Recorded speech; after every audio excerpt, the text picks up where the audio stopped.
Hi everyone, welcome to, this is now our 17th Love and Time of Corona session, which is great. And it started off with some friends and it grew, and now we've got people from all over, but it's all about storytelling and socializing and the importance of wine. And the importance of wine for me is that it helps us gregarious humans interact, engage, it helps us tell stories. For me, it's as important as salt and pepper with a meal, especially when you're with family and friends. And it's meant to bring people together, but for most of the population, it's seen as an intimidating thing, which isn't good. And that's the wrong way around. Regardless of the price point of the wine or how nuanced the aroma of the wildest boysenberries from New Zealand is, or is that Oregon, it doesn't matter. What it is meant to do is to bring people together, engage in conversation and storytelling. The one thing about Muratie, and I think it's written almost in their fabric, is the passion for preserving the heritage and the wonderful human stories that are woven into the fabric of Muratie. So again, we're talking about stories, and at Muratie, all the wines, except for the new releases, all the wines are named after people that our stories have played an integral part in the wine landscape of Muratie, which is 335 years. So with that, and the obvious other reasons, I'm super chuffed to have Rijk with us today. I know Rijk, I see Rijk a lot. We do a lot of tours there. And besides the family connection, I'm super fond of Muratie because of it's one of the places that has really kept true to its heritage, and also the plethora of stories that emanate from, as I said, 335 years of existence.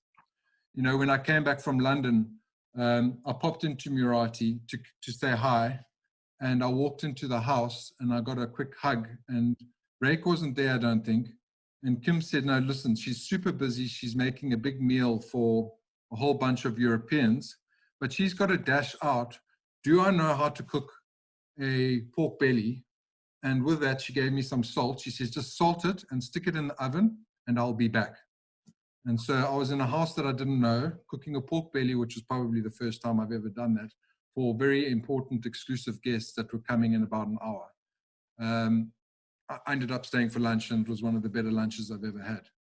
Anyway, that's the start of it. I don't know where to start, Rijk. There's so many stories. Maybe we should just start right from the beginning with our German friend, Laurens. Yeah, look, I mean, I think if there are more than 20 people listening, we could probably get a quorum here. We can start a new political party, firstly, and we can give our opinions about the COVID virus once we're done. But let's go back into the history. I did history at school,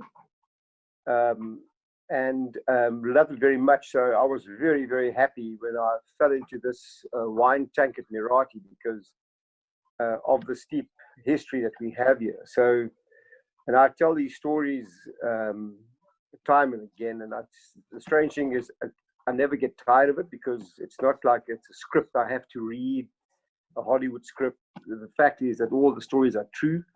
So all the information that we have here is based on the research done by Dr. Helena Scheffler, who was a lecturer at the University of Cape Town, did an MPhil, and she used to do these jobs, contracts, and go and do the research. So she ended up, my mother asked her in about 1989 to go back into the archives and delve into the history books and see what came up and what Muratie had to offer.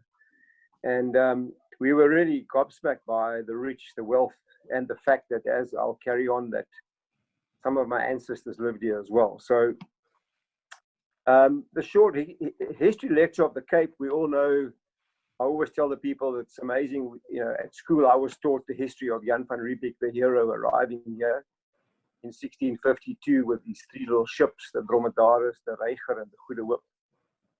Very few people know that there was a fourth ship as well that arrived about 2 weeks later. It left the port of Texel a week later because it was too heavily laden, so they had to offload because the draft was too low.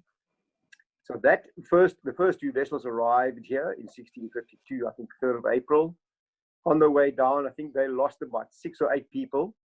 The fourth vessel was called the Walvis, and this vessel arrived 2 weeks later, and they had a lot of trouble at sea. They lost about 80 people on the one vessel, and they set up the refreshment station. Now we also know that Jan van Riebeeck was sent here. He was in Batavia initially, and I think he was caught there with his hands in the till. So he was demoted. So he was called back to the year 17, which were formed in 1604. And on the way back, they spent some time in Cape Town. So when he got back to the Dutch East India Company, obviously after being chastised, he told the people there, he said, you know what, down at the Cape, the water is very fresh, very sweet. You should consider starting a refreshment station. So they said, well, in that case, why don't you go and do that? So that's how they sent him down here. So Jan arrived here with his people. Initially, their story was they were not going to create a destination where they're going to grow the civilization of the Dutch. It was merely supposed to be a refreshment station. But pretty soon they realized business in the East was thriving. More ships were coming through, and they needed more food, more vegetables, etc. So their dealings with the Khoi from the onset. If there are Dutch people listening, you know, I just always, when I tell the story, I always want to know, are you from Dutch descent or English or German? Because if you're of Dutch descent, I sometimes have to use a bit of euphemistic language. But the point being is that the Dutch were they were traders. So they, from the onset, traded.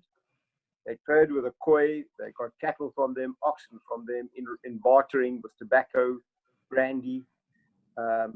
But soon the Khoi realized that, hang on, this deal is not really in our favor. And that's when the animosity started. So they then had to get mercenaries in to come protect them.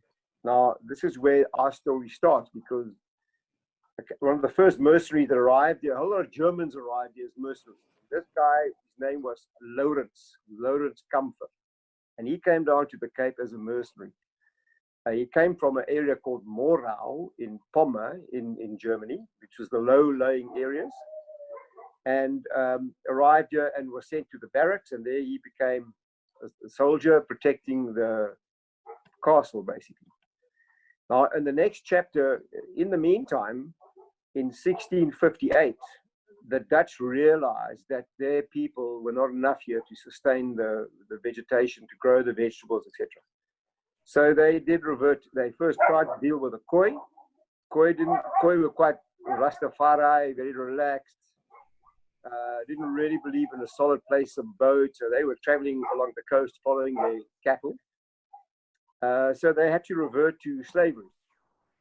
So in 1658, the first ship of slaves arrived here, the Amersfoort. It had sailed and it had stopped in at Guinea, West Africa, and then in Angola, and arrived here in 1658 with 120 slaves. Those slaves were thrown into the dungeon of the castle, and that's where they were kept. So in the morning, they would open the door, the slaves were let out to go and work, and in the evening after work, after 5, they were thrown back in the dungeon and the doors were closed. This is true. They were thrown, the doors were closed, they were fed, and they were sat in this dark dungeon in the dark until the next day. There was a black lady there from Guinea, a woman who eventually had a child, and this little girl was born in that dungeon, and her name was given to her by the mom as Ansela. Strange name, but her name was Ansela. And in those days, if a slave was born at the Cape, that's the girl. If a slave was born at the Cape, they would be given a Christian name, but what they call their nachnaam or their naam, the surname, was always van de Caab, so that they knew that that particular slave was born at the Cape.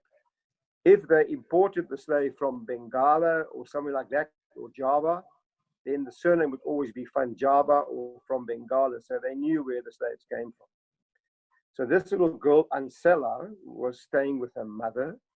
They eventually became a little bit better. They built a slave house in 1665 at the top end of Adderley Street, which today is the Kisa Museum. And there they eventually separated the slaves. So they separated the slaves. They had the mothers and kids on the one side and the men on the other side of the quad for the first time. The little Ansela was staying there with her mother, and it's easy for her from there to go to the gardens, which is close by. And that is where Laurens, our German soldier, would have met Ansela. So Ansela was obviously quite soft on his eye, and they built up a relationship. Laurens then decided, and he asked the governor, they were quite keen then to get people to go and farm to create more produce. So Laurens was granted a certain piece of land at the foot of the Simonsberg mountain, which is where we are today. And he was given the instructions in Dutch, beplanten, bepoten, betimmeren en bezaaien, which if we understand a bit of Afrikaans and Dutch is quite simple. Beplanten is to plant vineyards, trees. Betimmeren is to build his little house, which is still standing there today. Bezaaien was the most important one because that was, they had to sow wheat. Now the wheat section and the bepoten was animals, sheep. But the bezaaien section was the most important for poor Laurens because the law was at that time, for 1 morgen of vineyards that you planted, you had to sow 6 morgen of wheat. And the reason was very simple, because that is how they were taxed. So we know that the first harvest of wheat that he harvested, he planted 6 bags, he harvested 12 bags. And of the 12 bags, 8 bags he had to give back to the governor. So from the onset, poor Laurens, living his own life, was taxed basically heavily. So he was sitting here on this little farm, which is at the foot of the Simonsberg mountain. It's on the southwest side of the mountain. It's about 8 kilometers out of Stellenbosch. And this is where he was based. It was one of the first mountain farms at the time. Now he had this problem, obviously, because he started his life here, but the love of his life, this little girl, Ansela, was locked up in the slave house in Cape Town. So in order for him to see her, he had to walk from Muratie, or those days, the Driesprong. He had to walk on foot from here to Cape Town. And that would have been through the Cape Flats, dodging wild animals, etc. And that journey would take 3 days. When he got to Cape Town, they were allowed, non-slaves were allowed visitation rights at the slave house. What happened was the slaves were called in at night. They did a roll call at 8 o'clock to check if all the slaves were in. And then at 9 o'clock, they would do another call where they would ring the bell, and the non-slaves that were visiting were then turfed out. So this was part of that scenario. And he did this for more than 10 years.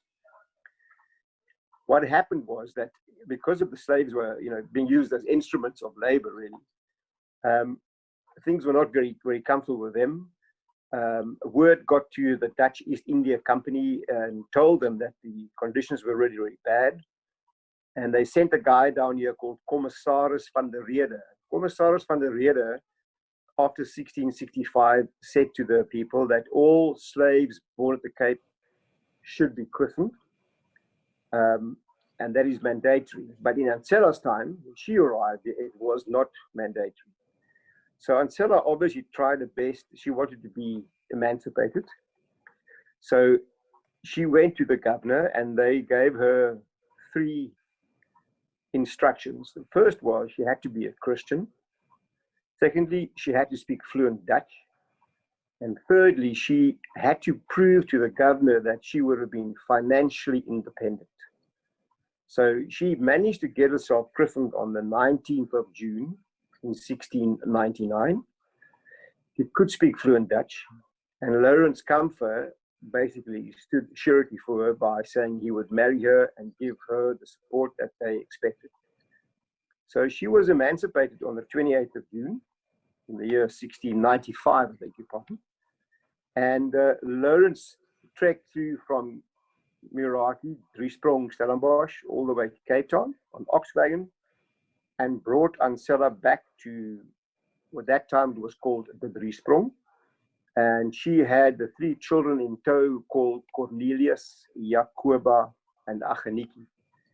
And that little family started the history of Muratie. And their little house is still standing here today. So those who haven't seen it, it'd be very welcome for them to come and have a look.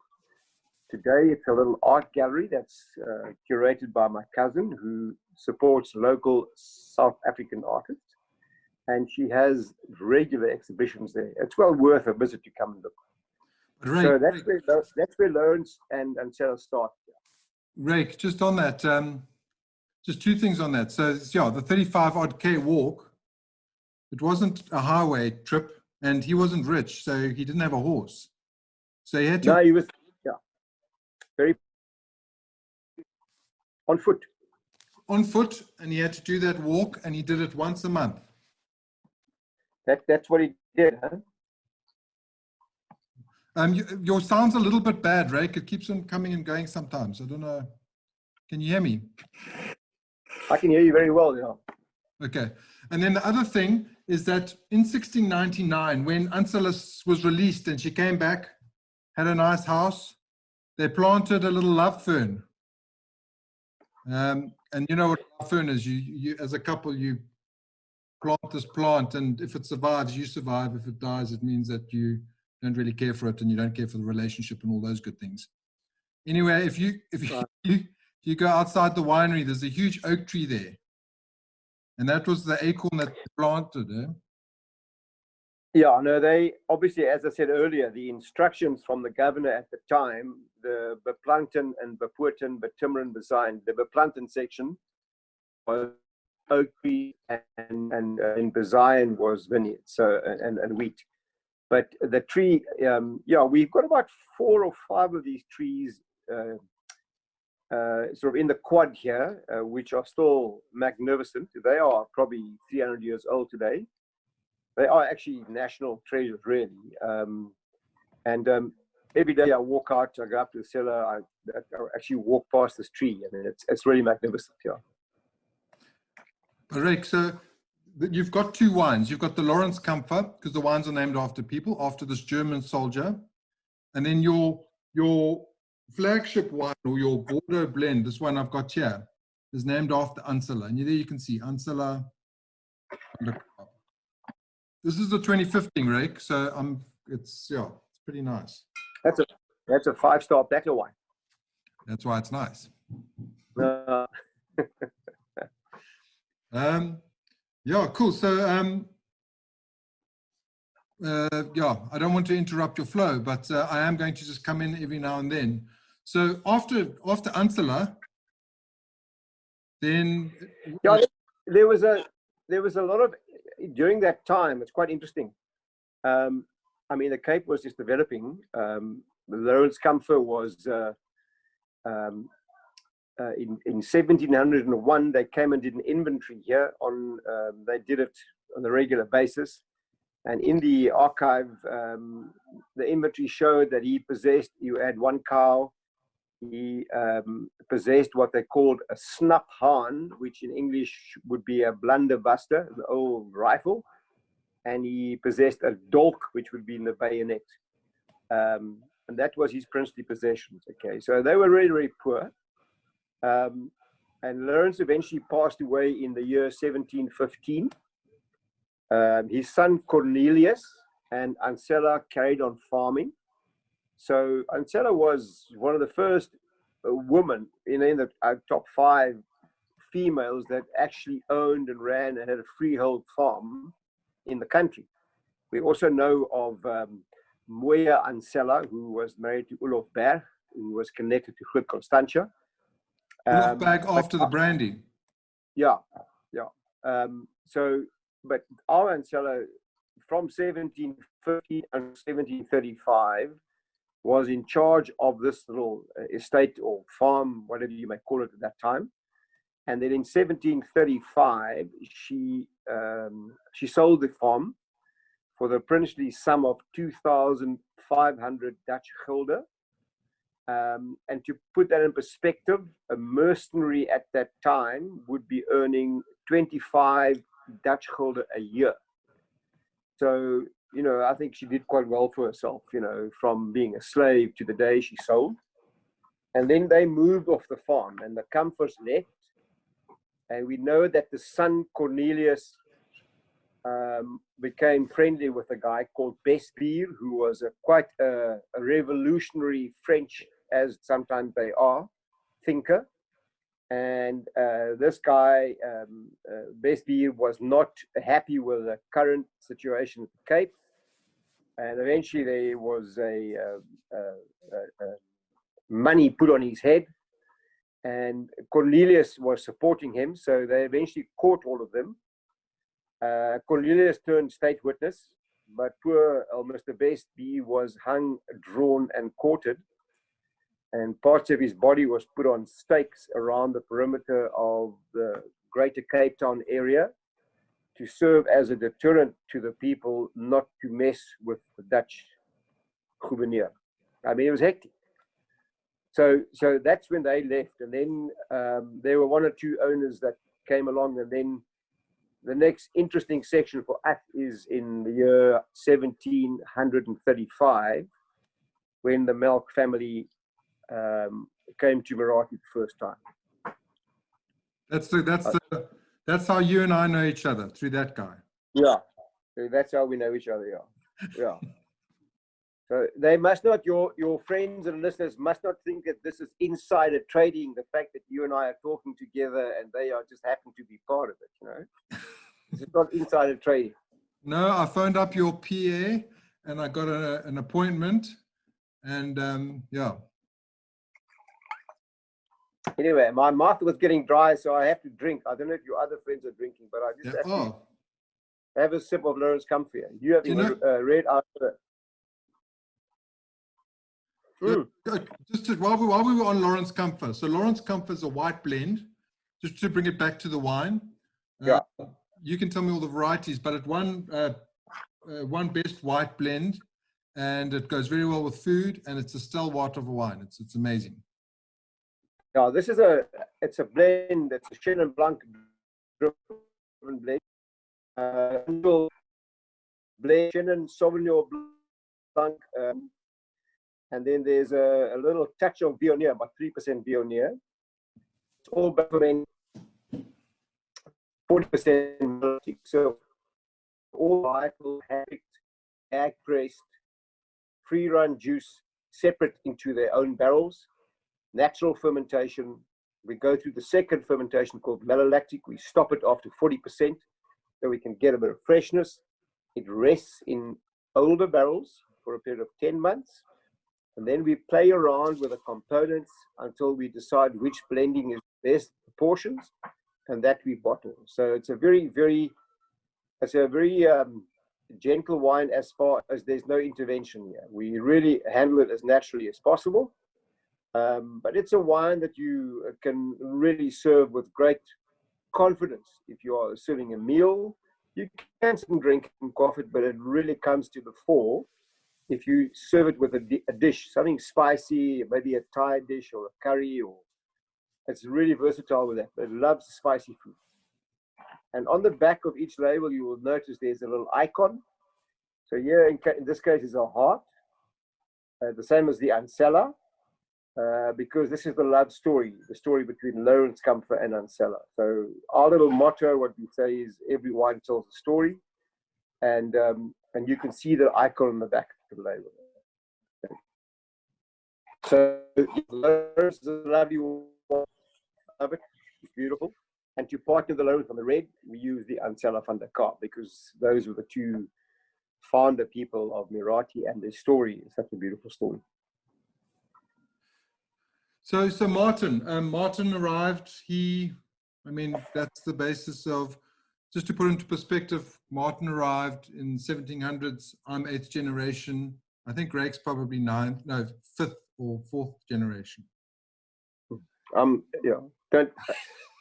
I show my age very well, eh? Yeah. I bath every night in Martin Loch, yeah. No, you know, the Martin Melk story it's a beautiful story. I actually had Dr. Dan Slay come here. I do these history talks, and Dr. Dan Slay came and gave us a talk once about Martin Melk, the man. So the history of the man is really fascinating, and I mean, it's not because he's a Melk, but it's because it's a beautiful story. And his history is fantastic. I mean, his father's name was Georg, and his father they grew up in a little town called Memel, which was in those days in Ostpreußen, eastern part of Prussia. And Memel, the town that they grew up in, the word Memel means surrounded by water, actually. And his father had a water taxi. So his dad used to ship people from a little village to the mainland, basically. So Martin grew up there, and at the age of 18,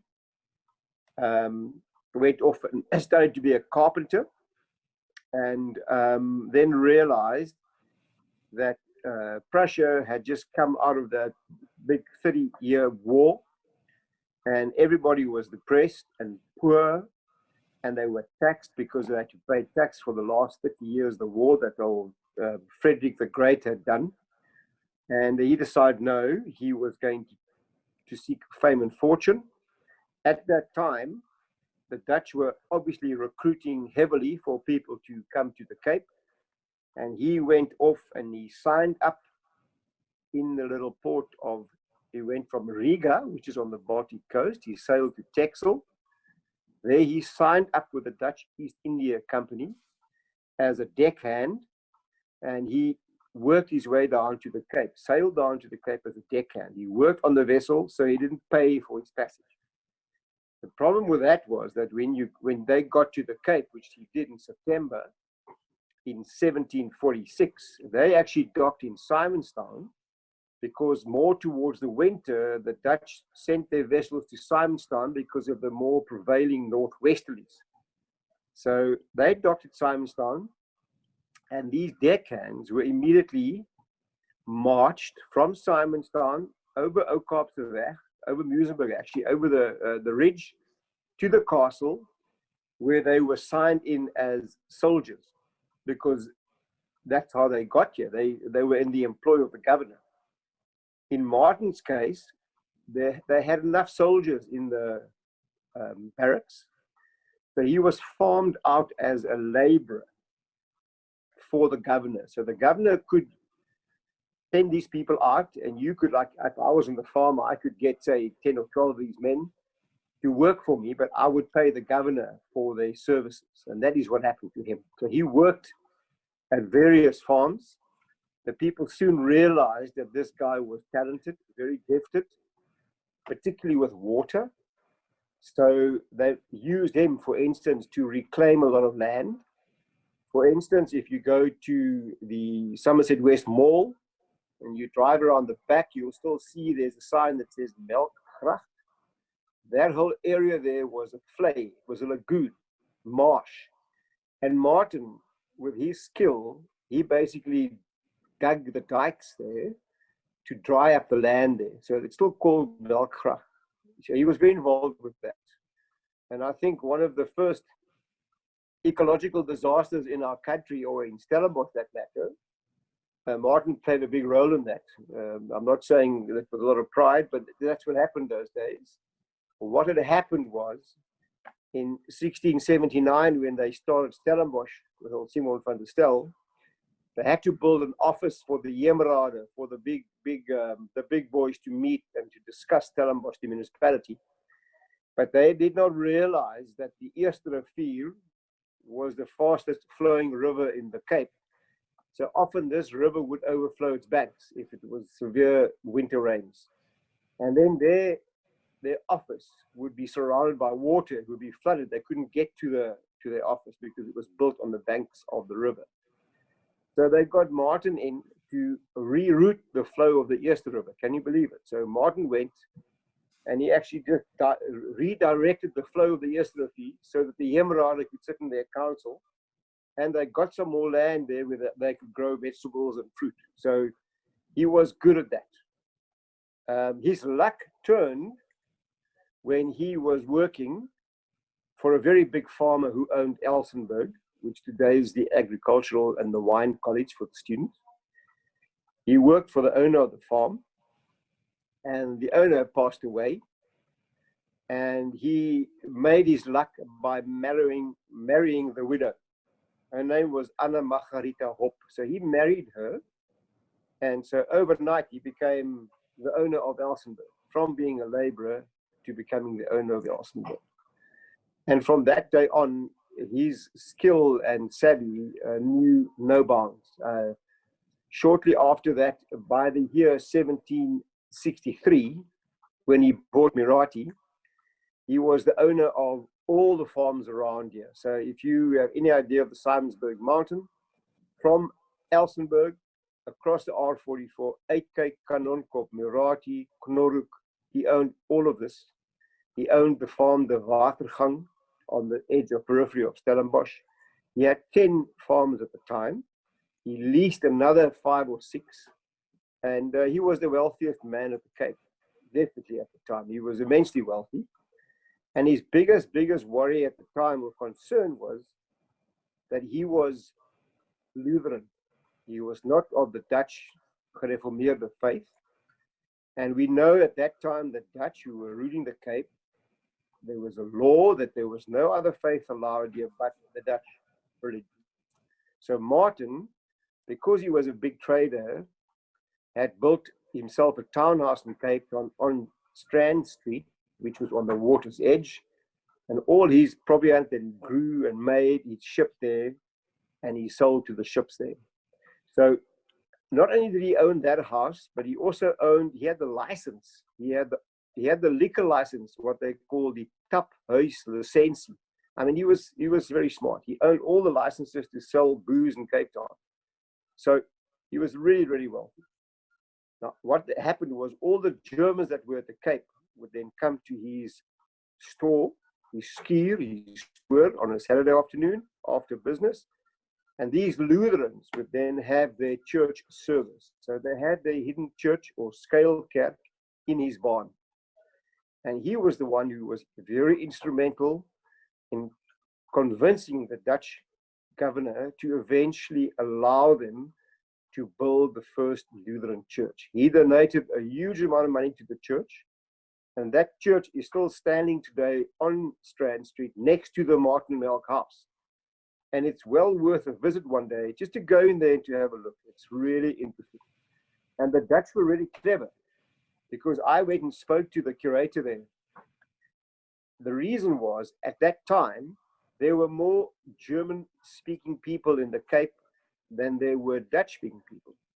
So you can well imagine, if the Germans had their church and all like-minded Germans started thinking together, they could overrun the few Dutch that were at the Cape. And that was one of the reasons why they said no German church. Until 1763, just after that, they did allow it. And Martin was the guy that was very involved in building the first church.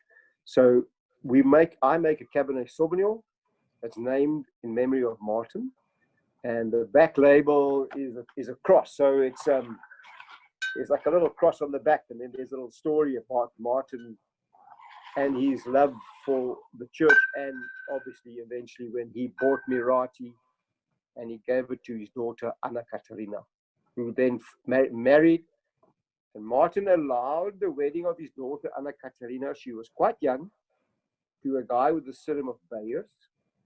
And this Beyers was in his 50s already, which is like, you know, those things happened those days. The wives died often and people died early. But anyway, Beyers married Anna Katerina.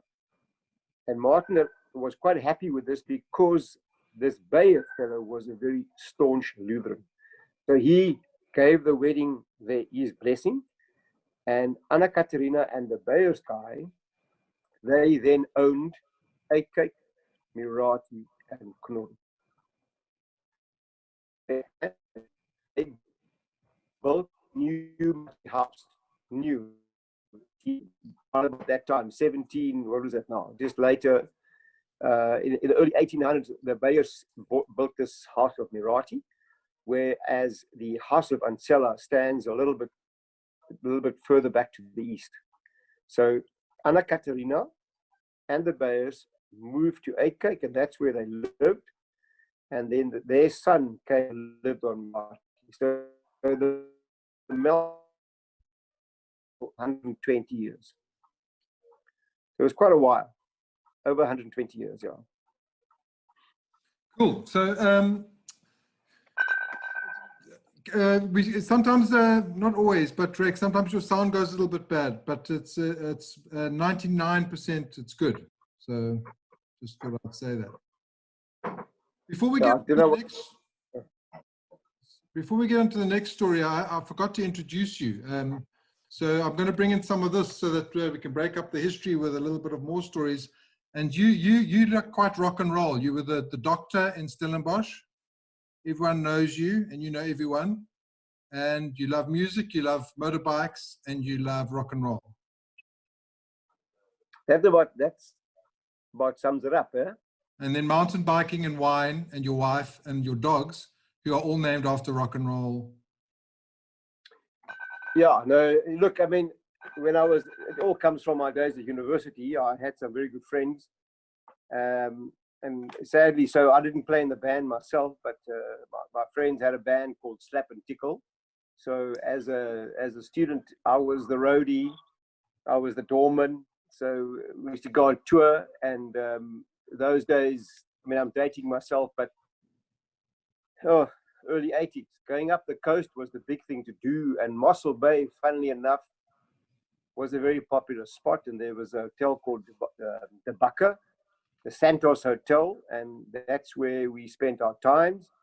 And the surfing was good there. It was just fantastic. So I got to know a lot of the musicians in Cape Town, my age at the time, who are now all age rockers. Some of them are still alive. Some of them have left us to the big wheel in the sky. But I got to know a lot of people. So one of the things that I do here is we have these music events. We do about 45 events a year at Muratie. Sadly, this year, obviously, the lid's been put on it, but I like to support the local people. We even sometimes get people from abroad come and play here. So, yeah, the music it's in my blood. I love it. So, it's just one part. You know, music and the wine goes well together. You know, I've seen the picture there. So Muratie, even back in the day, was a place for music. And you've got the picture of the jazz bands playing outside of Paul Kunnitz's art studio or room. Yeah, it's funny. I found that picture. My mother found the picture here in the attic. Very beautiful, sort of I would say like a Baroque jazz quartet, double bass, banjo, all dressed with black suits and black tie. They were all farm workers who used to play here as well for Carnet. So it was quite amusing because the site where they stand and where they stood is very similar to the position that the bands stand today. So it was actually quite funny. So, because you had a pool on that deck. I don't know if anyone knows Muratie, and we'll get into the chatting just now, and there's still more stories. But you filled in that pool so that the band could play. Is that right? Am I right with that, or was that?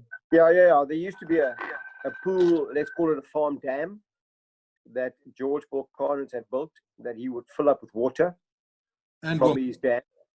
He would just run the water into the pool on a Friday, fill it up, because he used to have these garden parties on a Saturday. And then, so when the people arrived on a Saturday, the pool was filled with fresh dam water. And then they would swim in the dam in the pool for the Friday, the Saturday and the Sunday. And then come Monday, Tuesday, he would just let the water run out down the road again and fill it up again for the next function. So it was a very basic, like a big pond dam, but he called it a swimming pool. The story of George Paul Carnet is also, it's a magnificent, beautiful story. During this lockdown period, I've been going through all the old files, journals that my mother has collected They all pertain to George Paul Carnot. So there's some really fascinating stuff. In sort of a nutshell, where it starts, Carnot was the second son in this family. Carnot from Leipzig in Germany, born in the 1860s. As a youngster already, he was very keen on painting and drawing. And in the book that I was reading now, he writes that he was so excited when he received his first set of crayons or pastels as a kid. And his mother was very party to that, and she realized, okay, the kid wants to be an artist and he has talent. So she got a Russian tutor to school him how to paint. So that's where he started. He then in the late 1800s became quite ill. The story is he developed tuberculosis, consumption. So they decided that he should go on a long sea journey to get some ozone and maybe wonderful they do those days, go world trip.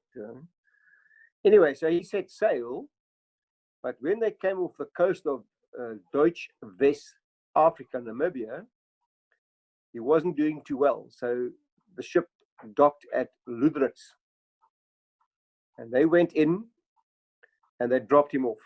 This is, I'm talking about 1907. So he was there on his own. His family were up in Hamburg at the time. And he then decided that he wanted to go and hunt a lion. Because he had his rifle with him. He had all his art with him. His art, you know, his, whatever they use, little suitcase with his pastels and his oils and the easel. He had all that with him. So now this, what I'm telling you now, I read in his journal last week. It's phenomenal.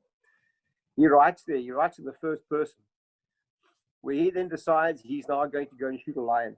So he meets up with somebody, the guy, he buys 8 donkeys from somebody, and he gets what they call a achterrijder and a voorrijder. So that he's got 2 guys with him, and off they go from Lüderitz. He says on the 2nd or 3rd day, they are spanning 8, they make their camp, and he's quite hungry, so he needs to go and shoot something for the pot. He takes his rifle and he shoots the first antelope that he sees. But the noise and the commotion of the rifle gave the donkeys such a fright, they all ran away. And he couldn't catch them again. So there he was stranded, you know, probably 2 days out of Lüderitz with no donkeys. So then he went back. He trekked all the way back to Lüderitz. And then he bought an ox wagon. He says they with 18 oxen, with a proper little team now. Off they went. And he says on the 2nd day, he was traveling out. He came across an oncoming ox wagon with a guy. And then he asked the gentleman, please, will you give me directions where to go to shoot the lion? And the guy said to him, this is the gospel truth, it's in the book. The guy said to him, you know, my throat is so dry that if we have a glass of wine or a beer together, then maybe I can discuss and tell you where to go. So Carnot then makes an about turn and treks back with this guy back to Lüderitz. And then the book he writes, after a week of drinking with this guy, the guy still hadn't told him where to go. I mean, it was crazy. So then eventually off he went, off he goes. And then he goes and he tells, he's got these little kids with him, probably a Wambos, and one guy's an interpreter. And they eventually, he writes in his book, eventually he comes to a place and he's got the feeling, and then the voorrijder comes to him and says, look, there are people watching us. So they are obviously getting close to a tribe. So, and he writes here the next day, along comes a black girl with a lamb. So he says, he writes here, he says, I did not eat the girl and the lamb couldn't speak. These are his words. I didn't eat the girl and the lamb couldn't speak. But his interpreter said, there is a chief here nearby. So they went with the kid, this young black lady, and the lamb, and they went to see the chief. And he sat and drank with the chief. He drank what they call this amas or jabuti he writes there out of this calabash. And he writes in detail how terrible the stuff was, but he knew he had to drink it because he had to show respect. Then the chief thought, okay, he's good, no problem. And the next day he was sent back with the chief's blessings, and off he went to go and shoot this lion. And then he writes about him sitting on the banks of the river there, painting. And then the next thing, two guys jump on him, and he thought they wanted to kill him. But it turns out the guys jumped on him and dragged him away just as a massive crocodile came out of the water to try and snatch him. And then he writes back, he says, this little town, that there were no more goats, no more dogs, nothing, and the kids had all been eaten by these crocodiles. So he was saved by these two young kids who dragged him up the bank before the crocodile could get hold of him.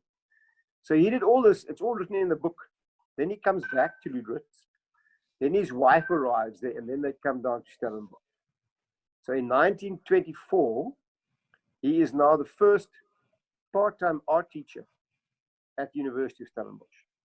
He's living in a little house in Mark Street, and he's teaching art.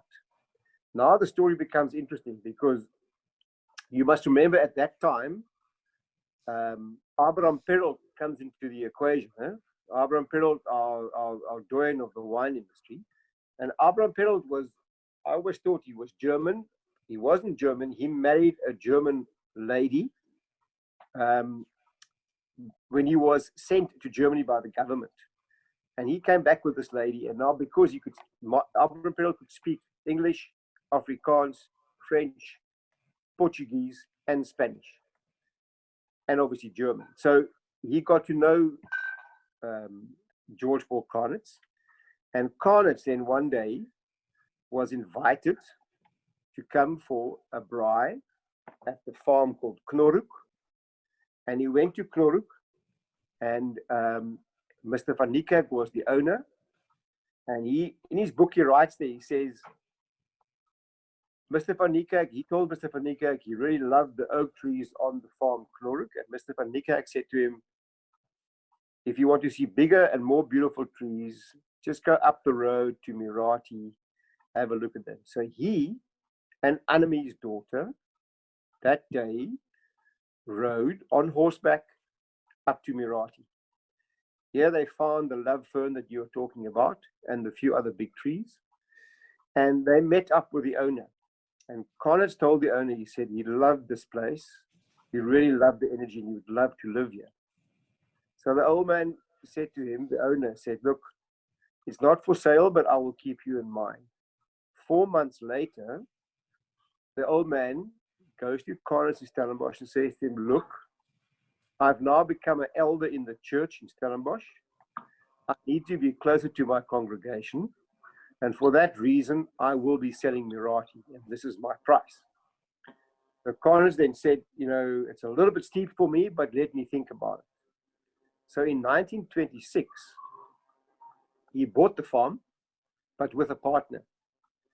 Then the plot thickens in his book, because he then writes there, and this is, I had to laugh when I read this. He was doing exhibitions in Cape Town, and he had a studio in Cape Town, and there was a girl there that worked with him.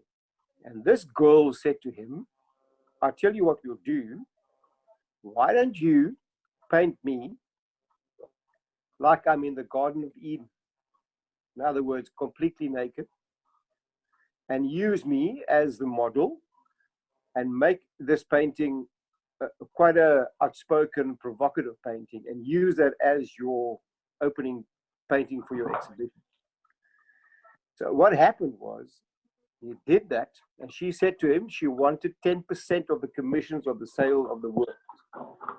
Needless to say, the exhibition opened in Durban. All the press were there, and you can imagine 1924-25. The press went completely berserk. How can this man do this? And with all that hype, positive news, all his art was sold. He made enough money to buy the farm outright. So that's how he bought this place. And until today, I would love to see the painting. My mother and I have got some pictures here of what we call amber, but there's another girl that we've seen here, but I cannot put my finger, I can't say 100% accurately that it's her. But the point is, that's how Carnets got his money to buy Muratie. Now, some people might say it's sleazy. I think it's exceptionally clever. So he then became the owner, outright owner in 1927. And with Abraham Perel, who was now his big friend, he planted Pinot Noir here at Muratie in 1927. And those Pinot Noir vines took, and the first bottled Pinot Noir in this country was made by Carnets at Muratie. So that's one of the other interesting facts about Muratie, is that Carnets produced the first Pinot in South Africa here at Muratie. So, Rijk, so there's a couple of people in that story. So we've shown the George Paul Carnets. That's the Pinot Noir, because, well, yeah, that was a special label I made in 2009. That's Carnets in his riding outfit. That particular, let me show, yeah. So that painting is here in the house. That painting was painted in 1907 by a guy called Tony Amos, who actually was quite a well-known painter at the time. Tony Aron, Aron, A-R-O-N, and 1905. He was quite a well-known painter. I actually Googled him the other day. So he painted all the masters and some old people, but that is a portrait of him now. And then his daughter, who I guess convinced him that Muratie was the place she loved too, because she was riding with him. So is the Merlot. And then Amber, forever, is the dessert wine. Yeah, Amber is the girl. Amber is the lady who, I think she was the one who played the big role in Carnets and his painting, that made him get enough money to buy the place. Carnets had an expression. There were two stories to the Amber story. There was a book written by a lady called Kathleen Windsor, Forever Amber. And it was like one of the first raunchy novels. It was long before D.H. Laurens and whatever, but it was a story about a call girl, a girl who kept the members of the House of Lords happy. She knew how to work her way, and the book was called Forever Amber. Now, Carnets made this wine, which is a Muscat d'Alexandrie, a sweet grape, and he made it like a port. So he added brandy spirits to it to stop the fermentation. And then you would put it into old white wine barrels and forget about it there. And with the oxygenation and the oxidation, the wine would get this amber color. So that is one of the reasons why he called it amber. And he always had a little slogan that he used to say, and that was, to happy days and glorious nights, forever amber. That's how he used to drink a toast to this particular wine. So that is where it comes from. I have taken the liberty to use one of his art pieces, a painting, and I've taken, it was a lady in lingerie. I love the painting, and we use that as the label for our bottle, and that's how we call it Amber Forever today. And it's a very popular little drink. It's a sweet wine, because it's fortified. It's not so sickly sweet. The residual sugar is not as high as a noble. Noble late sugars will be, say, 300 grams. And the fortified amber, the sugars are only at about 95 grams. So it's about a third. And so it's very, very quaffable with a dessert, or it's lovely. Lovely. So George, you've got a lot of his art, and he's got landscapes, and he's got animals, and we'll get onto you mentioned it earlier. But there's pictures Paul did of his wife, and there's pictures that Paul did of Amber, and all the ones with Amber have Amber smiling, and all the ones of his wife, she's not smiling. No, the wife was, dare I say, very Germanic and old school and very stiff and very formal, a force to be reckoned with. But you know what? In all the history and all the readings I've done here in his journals and all that, there's not a lot written about his wife. I've read quite a bit about his daughter, Annemie, now recently as well, which I found really intriguing. Annemie was a horse whisperer. She was very, very gifted. She, from a very early age, knew how to manage horses. And it became very evident here at Muratie because her whole life revolved around horses and Jack Russell's Plan B. But until 1960, Annemie still rode to Cape Town on horseback. I mean, so she was completely horse crazy. Yeah. Just talking about the dogs, I want to go through your dogs' names. And some of them have passed, some of them have left. And just correct me, Rijk. Stella Artois, he's passed away. Frank Zappa. Yeah. Sid Vicious. Yeah, Sid Vicious. Frank Zappa is gone, but Sid Vicious is in the house. Jackson. And Jackson from the Jackson 5. We don't know if he's Jermaine or Michael, but he hasn't told us yet. But Jackson's still here. And Axl Rose. Axl Rose, yeah, he's gone as well now. That's because he didn't know how to behave. Yeah, he wasn't behaving properly. So he went back to his breeder. Fortunately, they took him back. We have too many people coming to visit us, and he was a bit enthusiastic with his greetings. But I think Axl Rose and the Guns of Roses behaved the same sort of way. Well, that's, maybe as you say, I christened him that way, and he probably thought he had to behave that way. But funny enough, Sid Vicious is not like that. He's a cross between a golden retriever and a German Shepherd, and he's just a real, he's a mensch, that one. He's a character.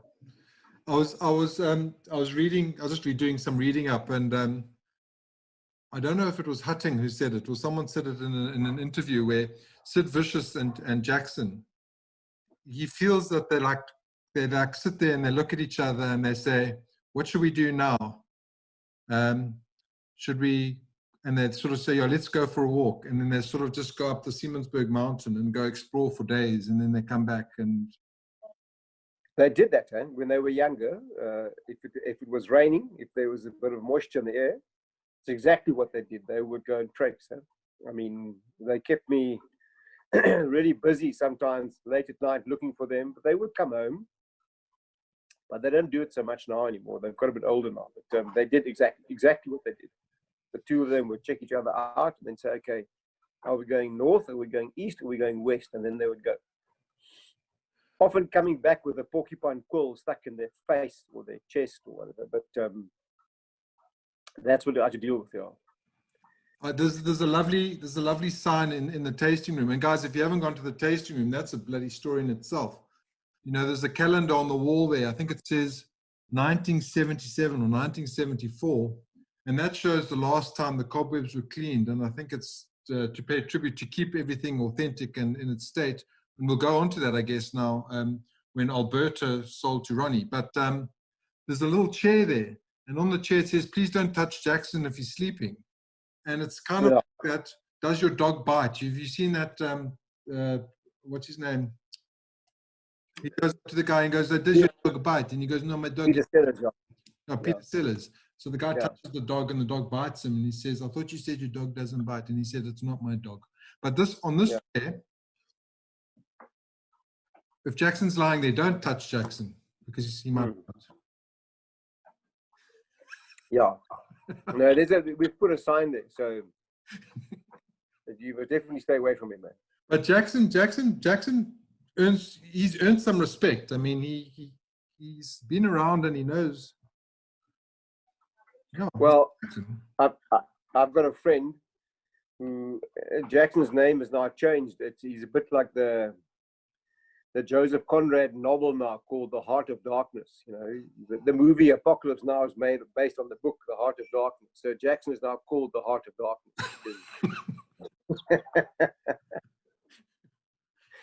Awesome. Okay, so Anna-Marie, tell us, so Ronnie Melk, your dad, I remember when I was a child sitting under some pergola and my dad was having wine and lunch with your dad.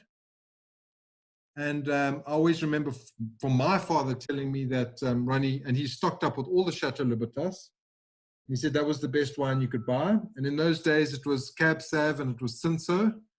And I've had the luxury of tasting some of those wines, and they're still immaculate. And there was something in that mix, because all the young guns or the new winemakers are trying to now make go back to the roots and make Cabernet Sauvignon and Cinsault blends. But that's what I remember of Ronnie, and my dad was fond of, and cousin Ronnie. So how did that happen with Anne-Marie?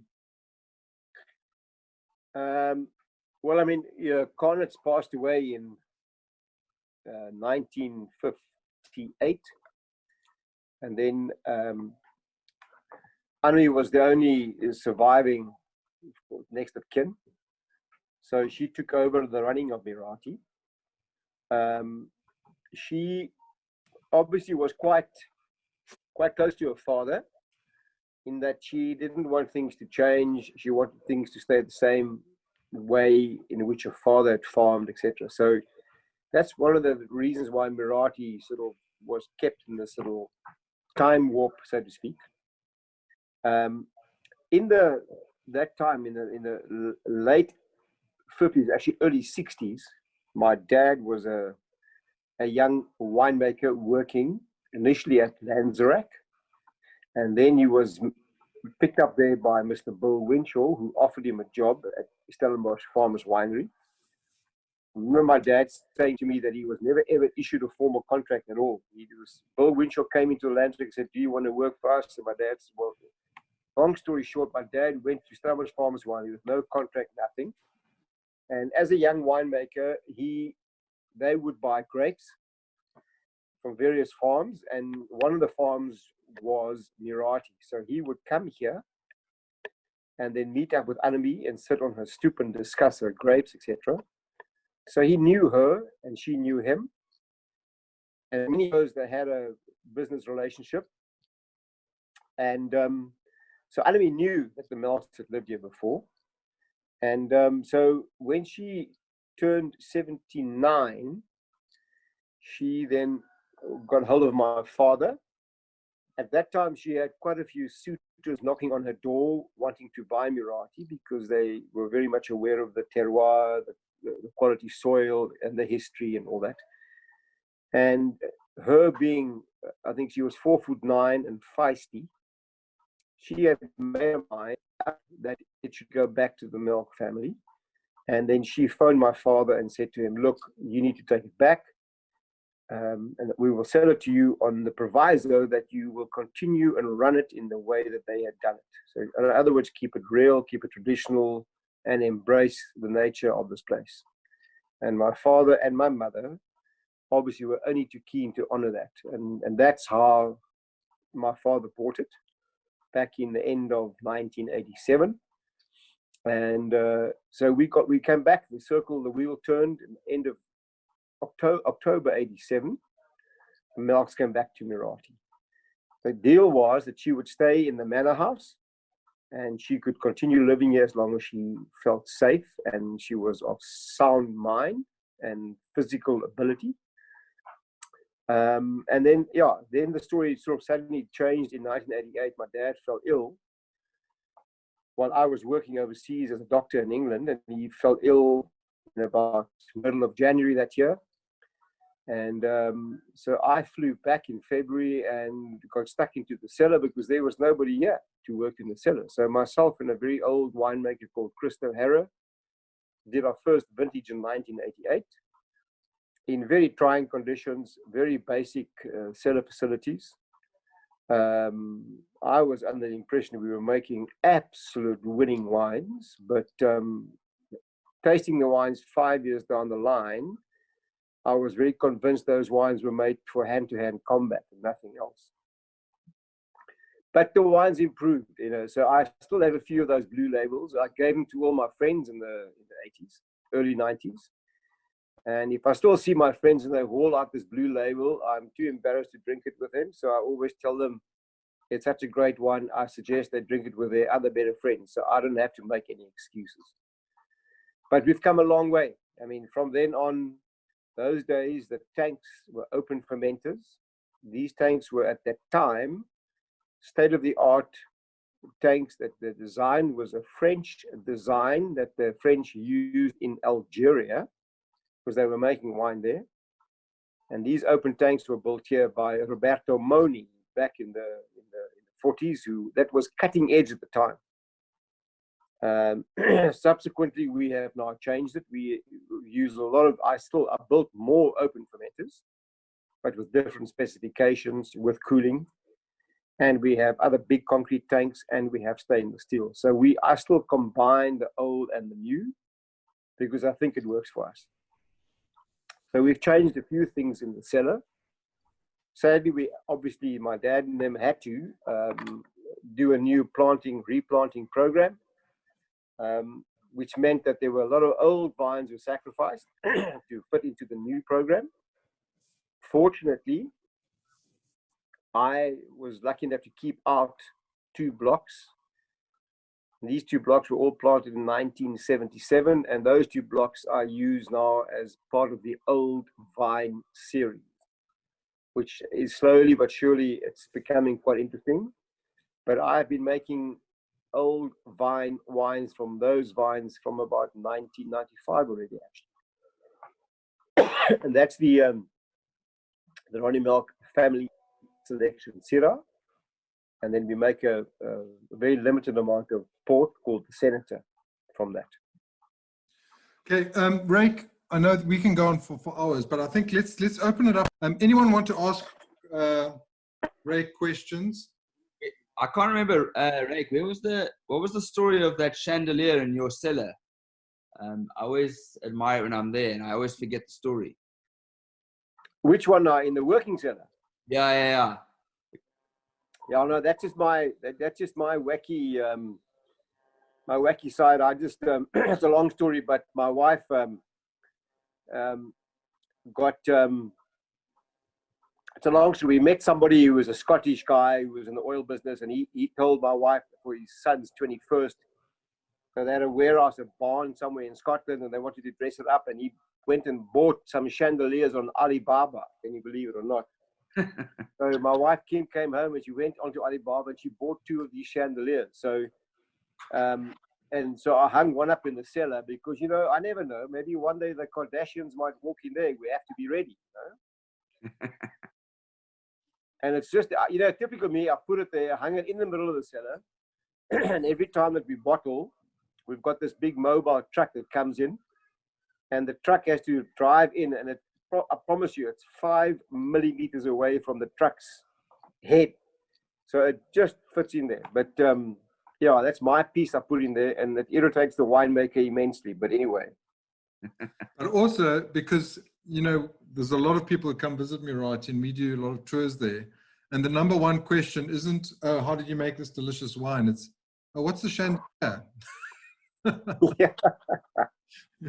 But it does sort of, it's quite nice because, you know, if you walk in there, it's all got that authentic winery, and it's cool. And to have a little bit of Reiki, I mean, you call it the bling, it's quite cool to bring it back. Yeah. Harry? Yeah. I might have missed it in the beginning, but what is the sort of the lineage with yourself and Rijk? And yeah, so I'm sort of trying to figure out the whole vibe. I'm not sure where it splits off, but Martin Melk was the original Martin that came in. He's Martin Melk 1. My grandfather was Martin Melk 6. 2. Yeah, I show my age well, hey, Rijk? No. So my grandfather was Martin Melk 6. I don't know how that fits in with Rijk, but I think my father was like second cousin to Ronnie. Yeah. Septimus the 7th, also obviously Martin. And then after him, the current Martin, or it's Julian, he is the 8th generation at Caab. So it's a long story, but just funny enough, my father's father, so my grandfather, was Albert. He was named Albert after, obviously, probably Prince Albert or King Albert or whatever. But so all those brothers, all the Melks were given farms along the west coast, from Caab, Doornfontein, dwars in die weg, And there was a magnificent farm called Gansekral, which was a beautiful farm. And so my grandfather, my great-grandfather, was given this farm. And Albert, better known as Fat Albert, because he got quite large, but he was immensely, immensely strong. The story was he was a very strong man, but he didn't really like farming. He was more of a gambler. Yeah. So he lost that farm, Gansekral, on a hand of poker. He put the farm, he flipped and lost it in a gambling match. So he lost the farm, Gansekral. So my grandfather, Albert's son, who was Rijk Hendrik Meiberg, he then had to go to Cape Town and start, working as a normal, he wasn't a farmer anymore. And then he lived in Caab. And my dad, then sort of the farming wheel turned, and my dad went off to do winemaking. So we are basically second cousins to him. Okay, cool. So Martin Septimus was same generation as my father, but because of the generations, sometimes there are 5 or 6 kids, there would be a 20-year age gap. And my father, who was Harold, went and he died in the war or serving. And Martin Septimus did a lot to bring Jonathan, my father, up. And he spent a lot of time on Caerfontein. And so that's where I found all my line. And actually, Julian, who's the of Caerfontein, he's my generation, although maybe there's 10 years or 15 years difference on that. Just a quick one. What about the cobwebs that you still got in the tasting room? And then I think where you spoke about, there is a lady, I think I missed about the other part. Maybe I was walking around, maybe picking up the phone. 2 pictures of the ladies, and there's a steel brass that is hanging around in that room. The little room. Yeah, that's quite clever. No, look, as Harry was saying earlier, in 1977, there was a calendar that was brought out by the KWV. So they had obviously 12 wine estates they featured. And in the year April 1977, it was all hand-drawn little pictures. And April 77, the sketch was the tasting room of Muratie, exactly that window and the tasting table. So Khan's enemy obviously hung it up there. And so we know they turned it to April 77, but they were so happy to have that calendar on the wall, they never ever turned the page again. So by that inference, we can clearly say from April 77, that wall has never been cleaned. So those cobwebs, they form against the window, they collapse, and they build again. So that's how it carries on. The room around the corner, that was George Paul Carnett always told everybody that he had a chapel on the farm, which made the ladies feel very happy because he was a man of faith. But little did they know that it was not a chapel for church going, it was a drinking room. So when he was partying there, I have a picture where there are 22 people sitting in this little room, shoulder to shoulder, drinking Muratie wines. Everybody was there. But when he passed away in 1958, his daughter Annemie went into that chapel. There were at that time, around the chandelier, there were bras and panties hanging down the chandelier. So she removed them and took normal scarves and tied them up on the chandelier. So today there are still 1 or 2 of those scarves hanging there. You will see the date on there. It's 1958. So she went and cleaned it up, closed the door and locked it, and never ever went in there again. The same with his studio where he painted. She locked the door, never went in there again. I remember very clearly opening his art studio, which is a little guest cottage today, in 1987, opening it up, going inside, and the place was like he left it. His white coat was still hanging off one of the easels or whatever. His pastels were still open. It was bizarre. It really was bizarre. It was like the place, somebody locked the key in 1958, and then the door opened again in 1987. So that's the story behind that little drinking room now. And obviously when the people sat there and partied, they all wrote on the wall. So there's a lot of graffiti on the wall there, you know, from people that sat there from 1946, 47. There's some interesting names there. Even Anton Rupert's name I saw there the other day. And then there are some other people that have just written funny little quotes. I mean, some of them one need not repeat again, but just, you know, in fun, and they're not malicious at all, but it's really, really funny. Yeah. So it's still all there. If you think about it, Rijk, so that room is not big. It's like maybe, I don't know, maybe 3 by 2 and 22. Yeah, I said 2.5 by 3 max. Yeah. So that was a nice church session. I don't know how they got in there without anyone seeing, but Harry, we can maybe see if we can fit 22 people in there when we go on our tour. cool. Okay. I had the mayor of Madeira in there. The mayor of Madeira came and sat and drank port with me there. He happened to, and his best friend was the undertaker of Madeira. So I had these two dudes in that room with 5 or 6 other Portuguese fellows. We sat in that room. They were on a tour, and we had such fun. Can you imagine sitting next to the undertaker drinking port? You don't know whether he's waiting to take you away or not, you know. And the mayor of Madeira, his personal friend is Ronaldo, because I mean Ronaldo grew up in Madeira, so they are very good friends. So I sat there with the mayor, who's Ronaldo's close friend, and then next to me was the undertaker. So I was a little bit edgy. That's beautiful. Cool, man. Listen, we've been going for an hour and a half almost. Rijk, thanks. I know we can go on and go on and go on. I know that you've got a family, a very nice family. I love Kim. Actually, just to give 5 minutes for Kim and Anneke. So Ronnie's mom, Anneke, opened Oom Saam's Winkel, or opened Oom Saam's Winkel, which is the oldest store as you drive into Stellenbosch. I just remember now. No, I forgot. And then I forgot it. Yeah. Anyway. So, no, I'm just saying I forgot it's my wedding anniversary today, so I'm in big trouble. I'll have to drink a bottle of Isabella. Yeah. Happy anniversary. No. Send Kim our love. Kim's amazing. She was running the restaurant. I've had many coffees with Kim, talking about food and stuff. There's a little log outside. It may have moved now because you've expanded your tasting area. We used to sit on the log there when I used to come through in the morning sometimes and drink a coffee and discuss all things about how delicious food is. And then obviously your 2 daughters. The Isabella Chardonnay is named after Rijk's daughter. Yep. Yeah, Rijk. Yo.